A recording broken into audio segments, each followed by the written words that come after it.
এই কাটা ডাবটার making video আমি দিয়েছি, কিন্তু এই গোটা ডাবটার মেকিং ভিডিও দেওয়া হয়নি, কারণ ভিডিওটা বড় হয়ে যাবে বলেও ওটা আমি অফ ক্যামেরাতেই করেছিলাম।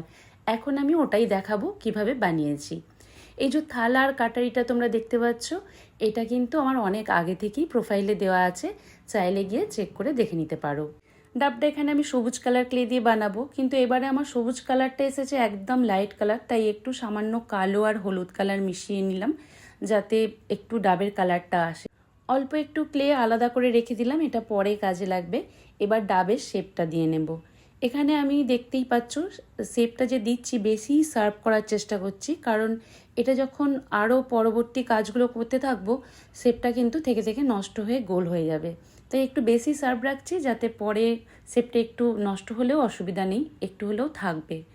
এবার বাকি যে ক্লেটা ছিল ওটার সঙ্গে অল্প একটু ব্রাউন কালার মিশিয়ে নিয়েছি এই ওপরের অংশটা করব বলে। এটাকে কি বলে জানি না, যাই হোক ওই ওপরের অংশটাই আমি এবার বানিয়ে নিচ্ছি।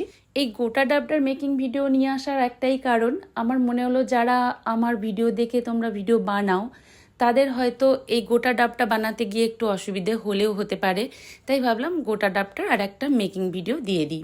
উপরের অংশটা মোটামুটি বানানো হয়ে গেছে। এবার যে ডাবের শীষটা হয় ওই শীষটা বানাবো।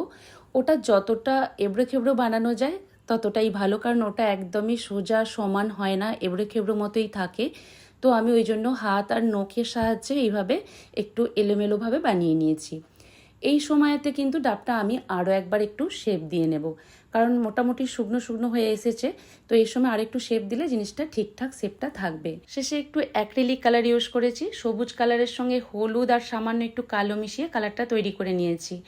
আসলে সুপার ক্লের যে কালারটা আমি তৈরি করলাম সেই কালারটা কিন্তু ঠিক ডাবের কালারের মতো আসছিলই না, তাই একটু কালার দিয়ে দিয়েছি। এখানে ওপরের অংশটা ফুটিয়ে তোলার জন্য ব্রাউন কালারের মার্কার ইউজ করেছি যাতে জিনিসটা আরেকটু ফুটে ওঠে। তবে যাই বলো, অন ক্যামেরার থেকে কিন্তু অফ ক্যামেরার কাজ বেশি ভালো হয়, কারণ আগের ডাবটাই আমার বেশি পছন্দ হয়েছে। তোমাদের কোনটা বেশি ভালো লাগলো অবশ্যই আমাকে কমেন্ট করে জানিও। ভাঙা নারকেলটার অল্প একটু মেকিং শর্টসের মধ্যে দিলেও গোটা নারকেলটার কিন্তু কোনো রকম মেকিংয়ে আমি তোমাদের এখনও দেখাইনি।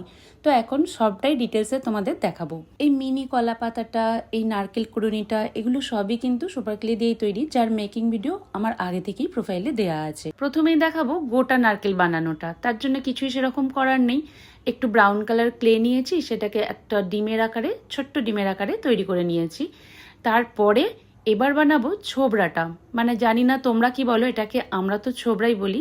তো সেই ছোবড়াটা বানানোর জন্যে ক্লেগুলো নরম অবস্থায় দেখবে এরকম টানলেই কিন্তু সুতোর মতো বের হয়। আমি সেখান থেকেই মনে হয়েছিল এগুলোই যদি একের পর এক ওর ওপর বসিয়ে দিই তাহলেই তো একটা ছোবড়ার টেক্সচারটা চলে আসবে।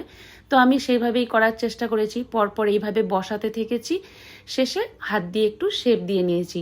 তারপরে কিন্তু আমার ওটাকে একটা ছোট্ট নারকেলের মতোই দেখতে লেগেছে, জানি না তোমাদের সেরকম লাগছে কি না। এবার হচ্ছে ভাঙা নারকেলটা বানানোর পালা। ভাঙা নারকেল কিন্তু এর আগে আমি আরও একবার বানিয়েছিলাম, সে যাই হোক, তো তখন খুব সহজে বানিয়েছিলাম। এবার একটু হলেও এর মধ্যে আমি কাজ রেখেছি।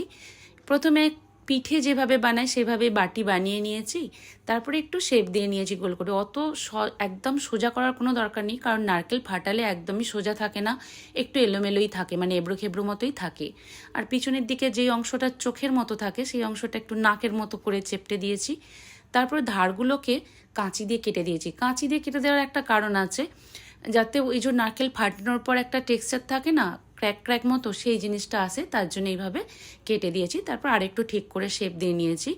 এবার তার উপরেও যে সেই ছোবড়ার অংশগুলো করার জন্য এইভাবেই নরম ক্লে নিয়ে তার উপর বারবার বসাতে থেকেছি, ওই রকম একটা টেক্সচার চলে এসেছে। এবার মাঝখানটা করে নেওয়ার পালা। তার জন্য কিছু সেরকম করার নেই, অল্প একটু সাদা ক্লে নিয়েছি, মাঝখানে বসিয়ে দিয়েছি। তবে হ্যাঁ, ক্লের পরিমাণটা কিন্তু খুব কম করেই নেবে, না হলে কিন্তু বেরিয়ে আসবে, না হলে মাঝখানটার ডিপটাও ঠিক করে করতে পারবে না। তো তার জন্য খুব কম নেবে এবং সেটাকে আস্তে আস্তে এরকম টুলসের সাহায্যে ছড়িয়ে দেবে।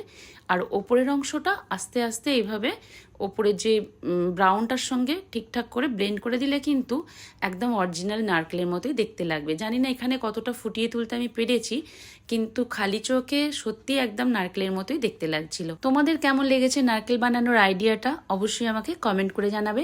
আবার দেখা হচ্ছে কালকে নতুন ভিডিওতে। আজকের মতো টাটা।